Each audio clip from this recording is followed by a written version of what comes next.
Découvrez un extrait exclusif de ce livre audio et profitez d'un essai gratuit sur Audible via le lien dans la description.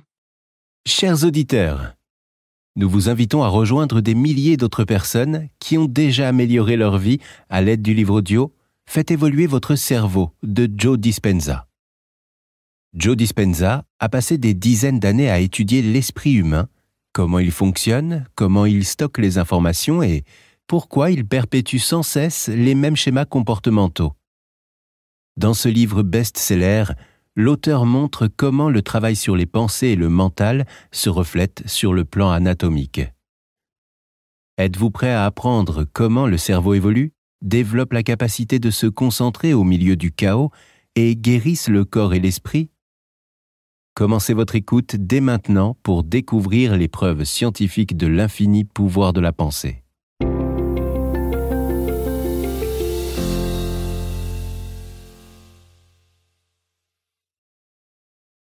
Chapitre 1. Au commencement. Combien il est étrange que l'on ne m'ait pas dit que le cerveau, au sein d'une minuscule cellule ivoire, peut contenir le paradis de Dieu ou l'enfer. Oscar Wilde. Je vous invite à émettre une pensée, n'importe laquelle. Que votre pensée soit associée à un sentiment de colère, de tristesse, de joie, à une inspiration ou même à de l'excitation sexuelle, vous avez modifié votre corps. Vous avez modifié ce que vous êtes. Vos pensées, qu'elles soient « je n'y arriverai pas »,« j'y arriverai »,« je ne suis pas à la hauteur » ou « je t'aime » ont les mêmes effets mesurables. Tandis que vous êtes calmement assis à écouter ce livre, sans même lever un seul doigt, gardez en tête que votre corps passe par une multitude de changements dynamiques. Savez-vous que, sous l'influence de votre dernière pensée, votre pancréas et vos glandes surrénales s'occupent déjà de sécréter de nouvelles hormones? À l'image d'un orage soudain, différentes aires cérébrales ont connu un pic de tension faisant suite au passage d'un fort courant électrique, ce qui a libéré une multitude de substances neurochimiques qui sont trop nombreuses pour être nommées. Votre rate et votre thymus ont envoyé un email groupé à votre système immunitaire pour procéder à quelques modifications. Plusieurs sucs gastriques ont commencé à s'écouler.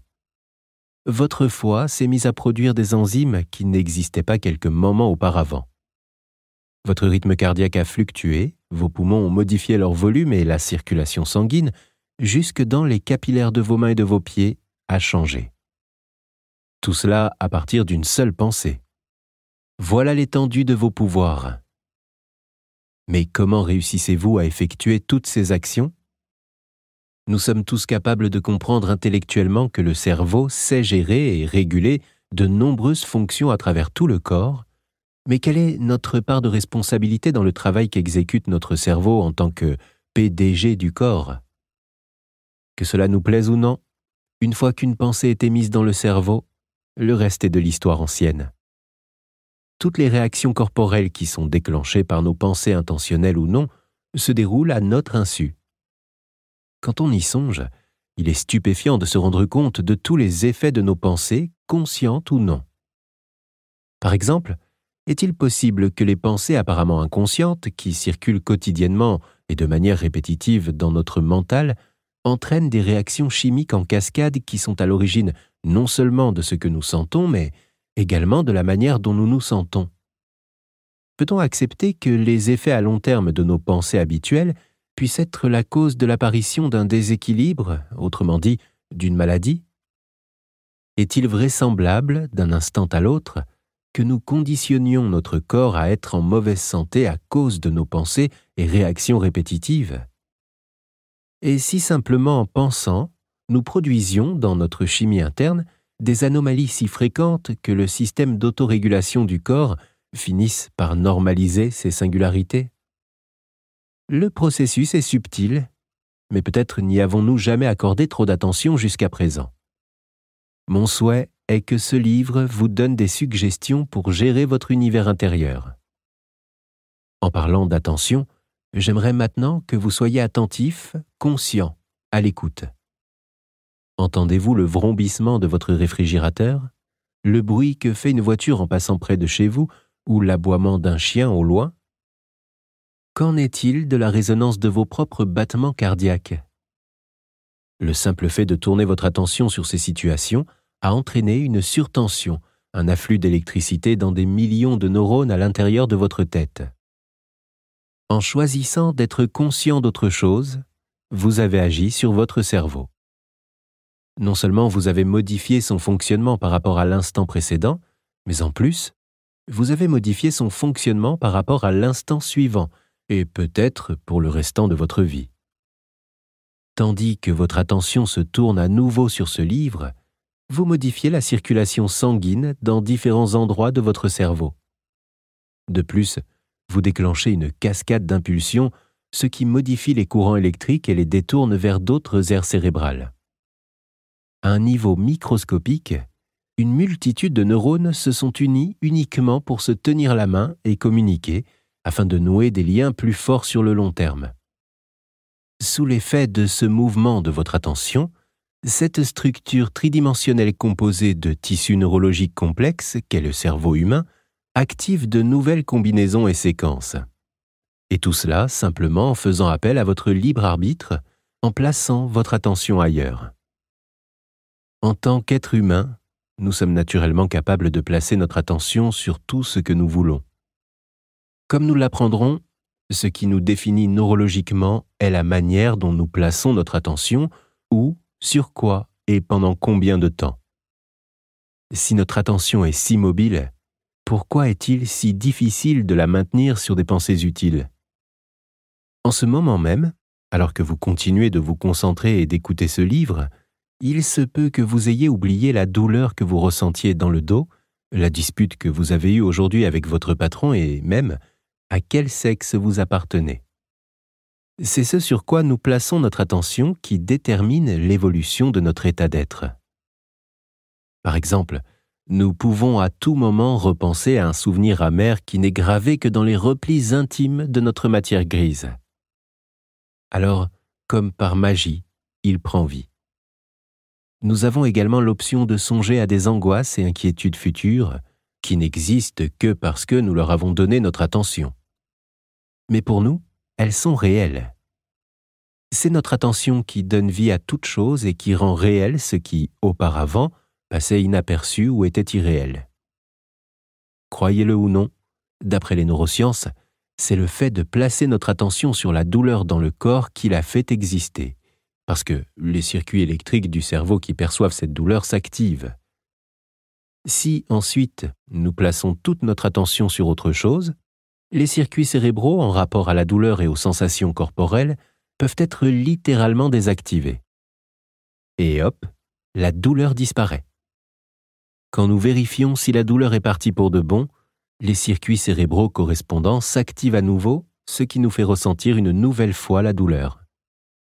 Si ces circuits cérébraux s'activent régulièrement, les connexions entre eux se renforcent.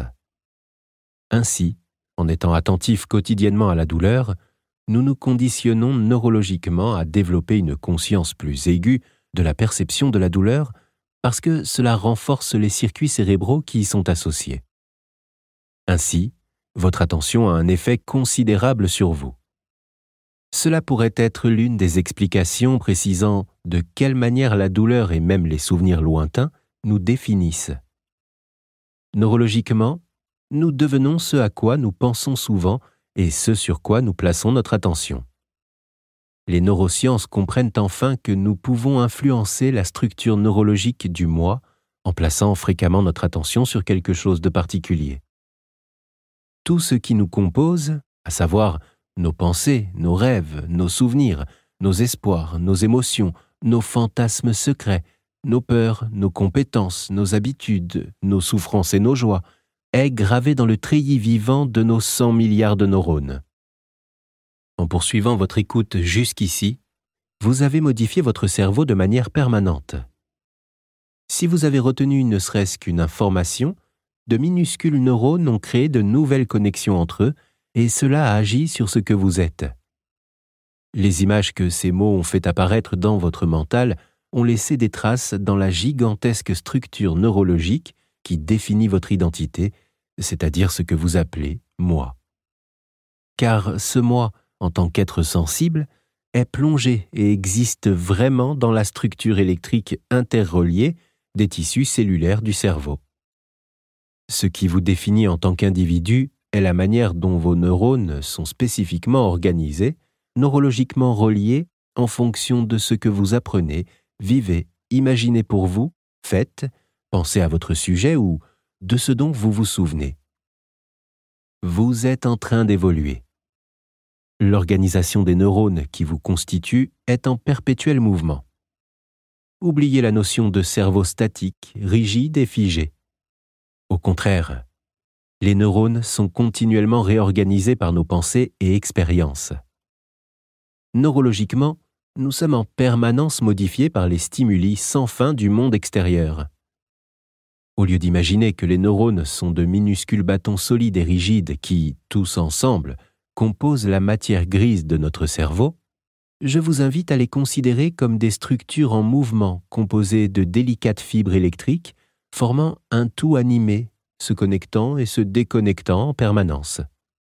Vous êtes alors beaucoup plus proche de la réalité. Livre audio complet gratuit disponible en description de cette vidéo.